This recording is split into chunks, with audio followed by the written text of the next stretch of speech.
They're still working on their policy, and after WKBN brought this issue up to them, he even added some details in there about obstructing camera views. He was completely against the method of sending a letter to the tenants to let them know that they had to leave. It was just last year when Erica Cruz's daughter, Krista Harrison, was left paralyzed after she was shot in her neck. Many of the victims that we saw had young children at home, and those are children who will grow up without a parent now. Well, Dave, according to a city ordinance, the fire chief does have the authority to order an emergency demolition without notifying the property owner.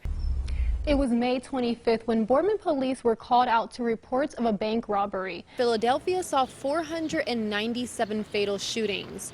Youngstown saw 30. The Struthers police chief actually told me there's nothing in their policy that says officers can't cover their cameras. There are hundreds of protesters who have gathered at the Mahoning County Jail.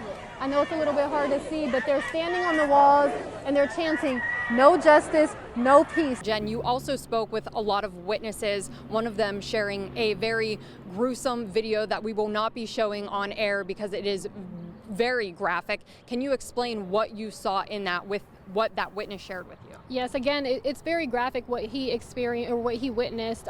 He was down here near the Wendy's at the intersection of Belmont Avenue and East Liberty Street. And from what he told me, it started off when two vehicles were at a red light. One person got out of a vehicle, walked up to the other vehicle and shot that person. And I'm watching my grandson grab Bob and his mom at 3 o'clock in the morning. And it should have ended up so differently. There has to be other ways. It was at this apartment complex on July 18th where an 18-hour police standoff would take place. In the end, 31-year-old Imani Hackett would be shot by police. Today I spoke with Imani's mother, who says she can't understand how a mental health call would result in her daughter's death. Belinda says Imani was caring and kind. She said she loved fashion and more than anything, loved her son.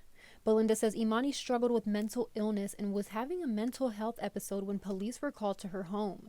But she feels the situation should have been handled differently. Belinda said she was never contacted by police while the standoff was going on, and she found out about it after someone posted about it on social media. Someone saw it on the news and went on Facebook and put an announcement out looking for her family. Once she got to the scene, Belinda tried to talk to Imani over the phone. She said she explained to police that Imani had mental health issues. Imani was in her apartment with her 8-year-old son. She also had a gun in her possession. At some point, Imani was shot by an Ohio State Highway Patrol trooper. It's still not clear what happened in the moments leading up to the shooting. But Belinda says even after Imani was shot, no one told her anything. When they shot her, they didn't tell me. They never said a word.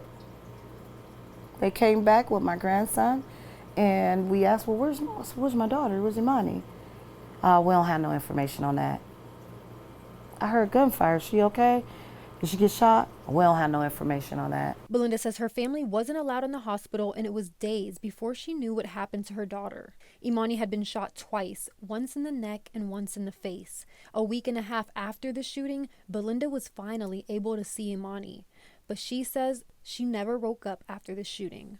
Belinda said she knows Imani had a gun on her at the time of the incident, but she questions how was she even able to get it. I thought there were laws to protect not only people, like herself, but for us as society as well. Belinda says nothing can bring her daughter back, but she feels some changes should be made when it comes to dealing with mental health issues. There should be protocol in place to deal with people like this. They have bean bags, rubber bullets, all kinds of things that you can go at. And I don't understand why that couldn't have been used. We have requested police body camera footage from the Ohio State Highway Patrol, which is the agency responsible for the shooting.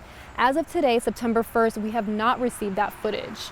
In Austintown, Jennifer Rodriguez, WKBN 27 First News. In 2021, at least 138 people were shot in Youngstown, with 30 people being killed from gunfire. But when we look at these numbers, there's one number that gets overlooked often. It's the number of kids left behind when their parent is killed. In 2021, over 50 children in Youngstown lost a parent to violence. He's never going to get to meet his father. I don't know. That's still something that still battle. Victor Neek was pregnant when her boyfriend Van Lightning was shot and killed on the south side of Youngstown.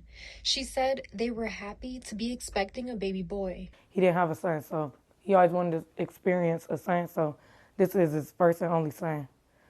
And then now he don't even got a chance to experience that. Van already had 3 daughters. If you drive over to the corner of Glenwood and Elmira where he was killed, you'll see a memorial for him with pictures of him and his girls. A few minutes down the road is a memorial for Terrence Sellers. He had 2 sons, both under 2 years old when he died. And just down the road from that, you'll see a memorial for Armani Wainwright.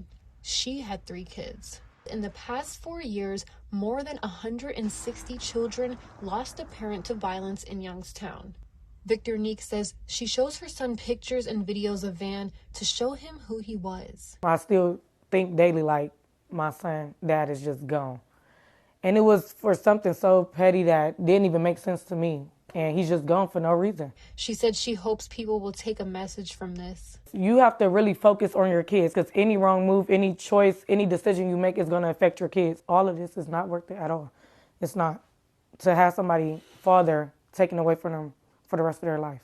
Studies show that when a child loses a parent at a young age, it can lead to mental health issues, problems at school, and even problems with the law later in life. When a parent is incarcerated, it's the same thing because that separation from that child, to that child who can't see that parent, it's the same type of process. Bernie works hands-on with families affected by violence and sees the effects left behind. What do we want for our children, right? What do we want? We have to ask that question.